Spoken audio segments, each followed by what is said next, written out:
جی ہوں میرا گھر کے جڑے بڑے لوگ نا امیر شمیر لوگ امیر کیا غریب بھی پھنسے ہیں سارے برابر شادی بیاہ کے موقع پہ انہیں 7 تولے پایا ہے ہوں اسی 10 نہ پا دیے تو گل نہیں بن گئی سونا وہ 5 لاکھ میں جا کر 4.5 لاکھ میں پہنچ گیا سونا کون سونا ڈالے اور یہ بات بھی ہے کہ دلی گلے میں گندی بننے کون سارے تکلیف میں ہیں لیکن بولتا کوئی نہیں بچوں کی شادیاں کرنی انتہائی مشکل ہوگی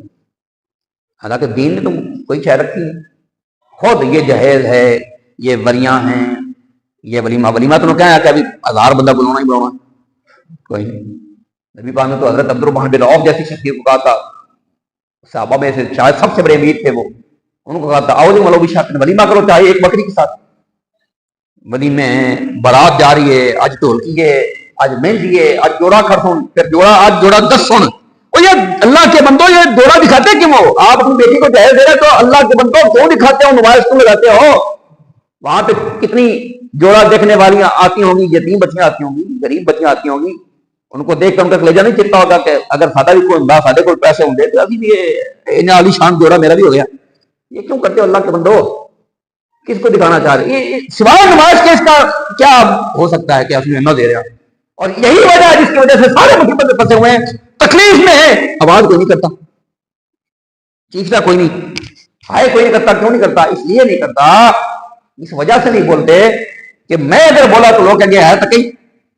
ہر گئی تو ماں دیکھا دیکھی میں بہت زیادہ رکھنے لگے تو حضرت عمر نے کہا بھائی یہ تو بالکل میرا گھر ہو جائے گا لوگوں کی شادیاں کرنا حضرت عمر نے پابندی لگا دی ہم نے فرمایا اس سے زیادہ بات کوئی نہیں رکھے گا ایک آرڈیننس آپ کے پاس کیا ممبر پر حضرت عمر بیٹھے تھے اور آپ نے یہ بات کی ایک عورت جہاں باغی اس نے عورت نے آ کے مجمع میں آواز دی حضرت عمر کو کہا کہ اے عمر اللہ تعالیٰ آتے تم احداہن قنطارا فلا تأخذ منه شيئا اگر تم نے عورتوں میں سے کسی عورت کو ایک خزانہ دیا ہے نا قنطار ایک پہاڑ دیا ڈھیر دیا نا اس میں سے تم کچھ واپس نہیں دے سکتے اللہ ہمیں خزانے دیتا ہے اور عمر روکتا ہے قرآن سے دلیل دی تو حضرت عمر نے کیا کہا یہ نہیں کہا کہ بھائی آرڈیننس پاس ہو گیا ہے عمر کا اب تم کیا بات کرتی ہو ہمارے یہ جو حکمران ہیں یہ جو آئین بناتے ہیں چاہے قرآن و سنت کے خلاف ہو اس کے خلاف بات نہ کرو اللہ جل جلالہ نے پاس کر دیا ہے معاذ اللہ استغفر اللہ کیوں کہتے ہیں یہ پارلیمنٹ کہتے ہیں یہ مقدس عبادت اوے اللہ کے بندو ہر ظلم کا قیامات گاہ ہے وہ تم اس کو مقدس ایمان کہتے ہو ظالمو اوے بیٹھ اللہ وہ مقدس عمارت ہے میرا کہ یہ باتیں کوئی سننا نہیں چاہتا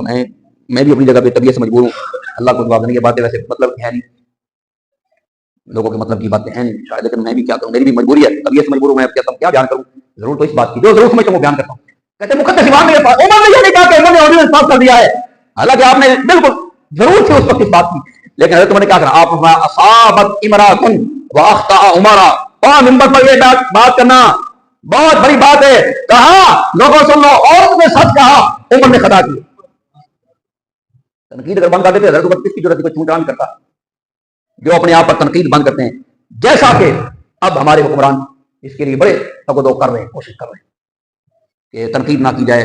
ہم بھی یہی کہتے ہیں کہ ہمارے پر تنقید نہ ہو یہ اپنے آپ کو نا بالکل بیڑا غرق کرنے والی بات ہے اور جو اللہ کے قرآن کی آیت میں نے پڑھی ہے اللہ تعالیٰ کہتا ہے کنتم خیر امت تم ساری امتوں سے بہتر امت اس لیے ہو کہ تأمرون بالمعروف وتنہون عن المنکر تم نیکی کا حکم علی اعلان دیتے ہو اور برائی سے علی اعلان روکتے ہو اللہ تعالیٰ نے عمل توفیق عطا فرمائے وما علینا الا البلاغ المبین